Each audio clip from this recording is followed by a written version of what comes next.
In the early 1900s, skilled craftsmen built each product by hand. Precise, unique, and time-consuming. It was like going to a tailor for a handmade suit, elegant but slow and expensive. Then came Eli Whitney, who revolutionized manufacturing in the late 1700s by introducing interchangeable parts for muskets.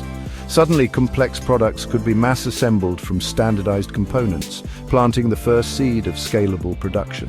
In 1913, Henry Ford industrialized these ideas. Inspired by meatpacking's disassembly lines, he flipped the idea and built the first moving assembly line for the Model T.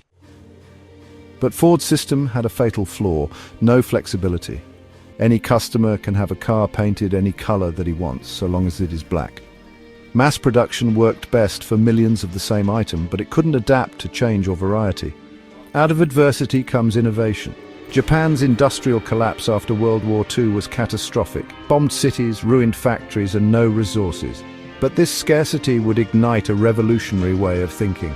Before cars, there were looms. Sakichi Toyoda invented the Type G automatic loom, which could stop itself if a thread broke. This was Jidoka, the idea that machines should stop when something goes wrong, not push defects forward. His son, Kiichiro Toyoda, saw the future in automobiles. Using loom profits, he founded Toyota Motor Corporation in 1937, but Japan had no auto infrastructure, and global car makers were far ahead. During World War II, Toyota made trucks for Japan's military, rudimentary, small-scale, and inefficient compared to Ford's massive output. Post-war defeat crushed Toyota. Labor unrest, zero demand, and financial losses forced Kiichiro Toyoda to resign in 1950. He died 2 years later, never witnessing the revolution he helped start. But scarcity became the mother of invention. Japanese companies had to be flexible, efficient, and waste-free to survive. Enter Taiichi Ohno and Shigeo Shingo, Toyota engineers with a vision to turn constraints into strengths.